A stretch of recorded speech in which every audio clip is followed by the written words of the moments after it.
Welcome to Quiet Courage, the podcast for anybody ready to show up and be seen. I'm Keisha, and here we explore self-worth, courage, and personal growth with action steps, personal stories, and encouragement to help you claim your power and live confidently.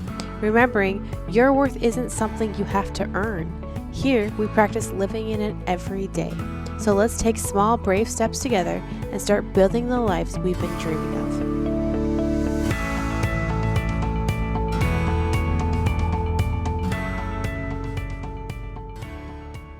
Have you ever noticed that if you believe something about yourself, your brain will start looking for proof? So if you believe you're not good enough, then suddenly every awkward conversation, every social situation, every small rejection becomes evidence that you're right.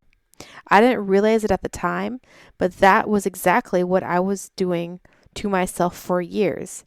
And maybe you've been caught up doing this same exact thing. We often carry beliefs about ourselves. Our brain will, our brain will start filtering the world through that belief. So if the belief is, I'm not enough, then suddenly everything becomes proof that we're not enough. An awkward moment in a conversation, instantly proof. It's so easy to confirm that with yourself, right? Or if someone's not including you, oh, instantly that's proof that I'm not enough. Or if you're feeling out of place in a group, boom, it's proof that you're not enough. And before you know it, you're stuck in this loop where life just keeps reinforcing the story that you already believe. And maybe you've experienced that before, where one small moment suddenly feels like it's a confirmation of a belief that you've been carrying around about yourself. Often this is like subconscious, so we're not even aware of it. In high school, I was not self-confident at all. I had a very warped perception of my self-worth. And so in high school, I was often what I call a wallflower. You're like there, but not there, right? I was super good at that skill of being present in the room, but like also not part of the action, not part of the conversation. Like everything was kind of going on around me and I wasn't involved in any of it. And part of that was related to my self-worth. I remember absolutely dreading things like breaks.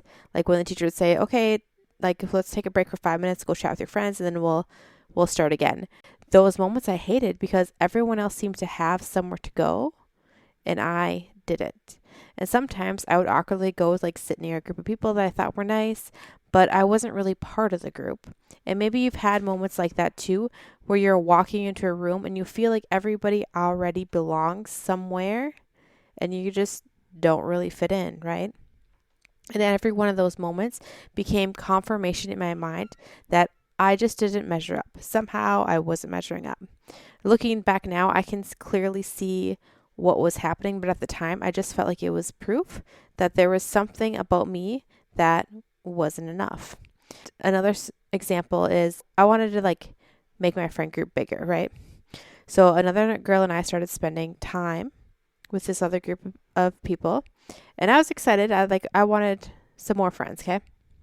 Well, eventually I realized that they had a nickname for us. They would call us their puppy dogs. Like we were just following them around.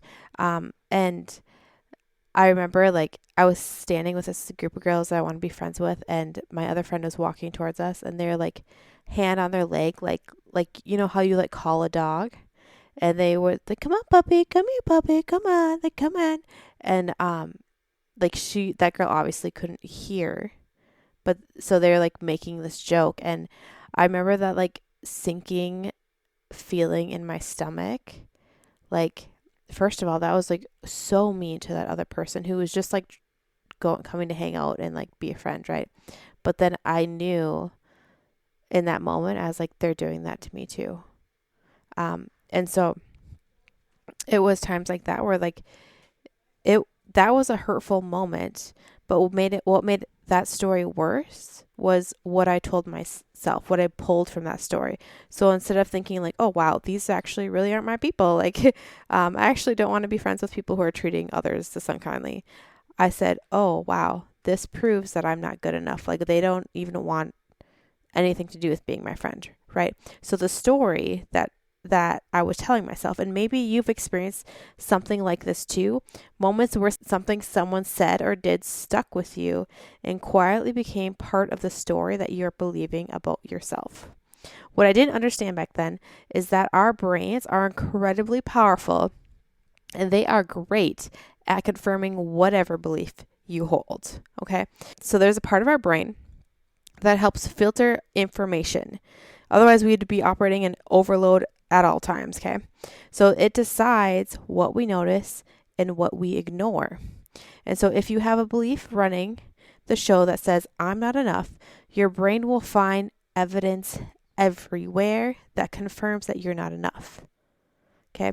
It's just like if you go out and you're thinking about buying this car and you're like, okay, I'm going to buy this fancy silver, whatever SUV car, like whatever you want, like sports car. And you've never seen this car drive around, but you like started researching it and you picked out, you're like, yep, this is the one I'm going to get. And then all of a sudden you see this car everywhere. You're like, what the heck? Like there's so many people driving this car. That's because you have now told your brain what to focus on and what to pull out and to see in this world. So that the same things happen with our beliefs. But what happens is if you're believing that you're not enough and you're not aware of that like belief, that you're not actively trying to uproot it, your brain can be confirming that over and over and over again with the daily interactions that you're having in your life. And that's a really hard place to be.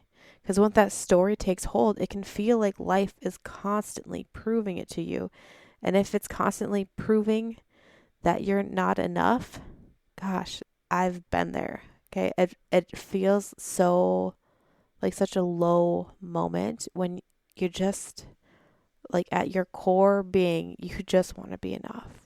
And you're trying so hard and you just want to make it. Like this is exactly why I'm doing this podcast, because I know that some of you are there right now. And for a long time, I thought that being enough and the confidence for being enough was tied to something that people had. You either had it or you didn't, right? So I thought it was like a personality trait. You either had the confidence to show up well in this world, or you just like felt like you weren't enough, and that was it. Like you had it or you didn't. Some people were confident, some people weren't. But what I eventually discovered is that many of the things that we think are personality traits are actually skills. And skills you can learn. Like the skills of starting a conversation, the skill of building a friendship, the skill of learning how to show up for yourself. Those are all skills, and skills can be learned. Okay, which means the things that might feel difficult right now to you don't have to stay that way forever. I didn't have like an aha moment of like changing my self-worth thoughts in my head. Or like I didn't have somebody come and like tell me and share with me like how I can change those thoughts. For me, the beginning transformation in my life started from survival. So there was a season in my life where I didn't really have an option to stay hiding anymore and to let these beliefs keep growing. Just to paint the story for you, I got pregnant when I was 20, right? So my life started looking very different from the people around me at a young age. But as soon as my husband and I graduated college, I was 22, we started moving and following his job and going to a bunch of different states. Now, the only people that I knew in the states that we'd moved to was my husband, who was just starting his career, who was learning how to manage all sorts of construction and stuff, who would typically work 10, 12, 15-hour days, and my daughter. That was the only people I knew when we moved. So I was this wallflower kind of person who didn't have the skills of conversation. I didn't like small talk. I was really good at just staying out of all conversation, all communication, and I just had like my few core people that I go to. And then I found myself in the situation where I literally did not have anyone. Like my husband was at work all day. I was at home raising a baby, and in a state where I knew no one at all. I had to make a choice. I could stay hidden, and which I felt like was like an emotional death to me, honestly. I had to have human interaction. So I could stay hidden, or I could learn new skills, and I could figure out how to make a friend, right? So a lot of this growth happened because I literally had no choice but to learn the skills to survive. And maybe you feel like you've had a season like this too, where life has just pushed you into growth and you didn't feel ready for it. One of the skills I learned first was how to start a conversation. From that, I've learned how to continue a conversation. And these actually relate to your self-worth and feeling like you're enough, because if you can talk to people well, it actually does affect how you feel. Okay. I use this acronym all of the time still. It's called FORM.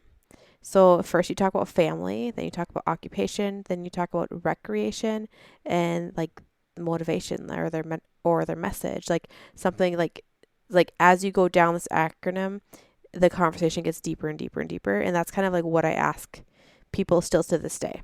And then I had to figure out, okay, like, hey, I've talked to some people in this new state. How do I make a friend now? Like, how do I move this conversation to a friendship? So these are all things that I thought were personality traits, but they're not. They're skills.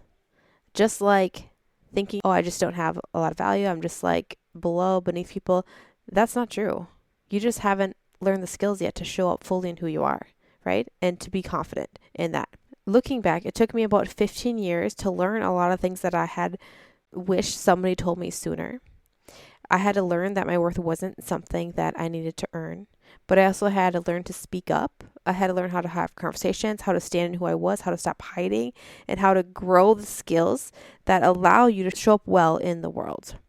And honestly, that's one of the reasons this podcast exists, because I know there are people out there right now who are believing things about themselves that simply are not true. And maybe you're questioning some of those beliefs right now. Here's something I want you to think about. What if this belief that you're not good enough and that you don't have self-worth might be holding you back? And if you're honest, are you letting life confirm that belief that you're not good enough? Are you focusing on situations that confirm that self-belief? Because what if your belief is wrong? What if you were created on purpose? And what if the passions in your heart are connected to the mission that you're meant to fulfill? What if you're exactly who you're meant to be, and that you're just in the process of growing your skills? And what if the challenges that you've gone through aren't just hardships? What if they're the experiences that you can draw from to serve the people who need to learn the same skills that you've already had to learn? So here's my challenge for you this week. Start changing the story you're telling yourself, right? Instead of collecting evidence that you're not enough, start looking for evidence of why you are enough. It may take a little bit of time to catch yourself when you have this belief coming through, or you're like, oh man, I didn't measure up there. But as you are learning and developing the skill, you can say, oh, hey, I'm learning, I'm growing. Oh, I'm aware of that. That's great. Start changing the story you're telling yourself. And you can start by writing yourself like an affirmation and sticking it on your bathroom mirror and sticking it on your computer and sticking it on your car dash. So you're seeing it and reminding it and saying out loud to yourself. But start a process. Like I use that sticky note process. I used sticky notes all over for a long time as I was rewiring my mind to look for the positive things. Okay. You can do that with sticky notes, or you can journal about things. You can pick a song that really like speaks to your worth and just start listening to that on repeat and when you're feeling down. But my challenge is to you, just find a way to start changing your story. Because when you start changing the story that you tell yourself, you're also going to start changing what you see. It'll be slow at first, and then more and more that you'll see these confirming thoughts coming in as your mind starts to shift focus from the reasons why you're not enough to the reasons why you're capable and you can build these skills, right? I wish it was a shift that you could just flip that switch and you're good to go. But it is a slow, gradual process, because in this process, you're going to be weeding out a lot of negative beliefs that are kind of attached to each other, and that's okay. The point is that you are on the right path and that you are growing, because moving in the right direction, no matter how fast you're going, is so important. And if you're moving in the direction of believing in yourself and learning how to show up well and learning how to see your value in this world, you're doing it right. And I'm so proud of you. Remember, I see you, I believe in you, and I'm cheering you on every step of the way. Thank you for joining me on today's episode of Quiet Courage. Remember, courage is the first step to confidence, and together we practice showing up, taking brave steps, and building that confidence every day. If this episode encouraged you, I'd be so thankful if you'd share with a friend. Keep taking those small steps, and I'll see you on the next episode.